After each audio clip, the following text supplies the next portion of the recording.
సమాజంలోని అంటరానితనాన్ని నిర్మూలించేందుకు అంబేద్కర్ కృషి చేయడంతో పాటు రాజ్యాంగం ద్వారా సమాజంలోని అన్ని వర్గాల వారికి సమన్యాయం చేస్తారని జనసేన లీగల్ సెల్ రాష్ట్ర కార్యదర్శి ఉమ్మడి నెల్లూరు జిల్లా ఉపాధ్యక్షుడు తీగల చంద్రశేఖరరావు కొనియాడారు.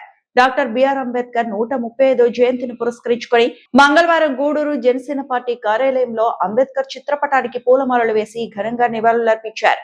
ఈ సందర్భంగా ఆయన మాట్లాడుతూ స్వేచ్ఛ సమానత్వం కోసం బలహీన వర్గాల అభ్యున్నతికి అలుపెరగని పోరాటం చేసిన గొప్ప మహనీయుడు అంబేద్కర్ అని కొనియాడారు. భారత రాజ్యాంగంలో ఆయన కల్పించిన హక్కులు మహిళలు బలహీన వర్గాల ప్రజలందరికీ అందినప్పుడే ఆయనకిచ్చే నిజమైన నివాళులని అన్నారు. రాజ్యాంగంలో కల్పించిన హక్కుల కోసం యువత అంబేద్కర్ ఆశయాల కోసం నిరంతరంగా పోరాటాలు చేయాలని పిలుపునిచ్చారు.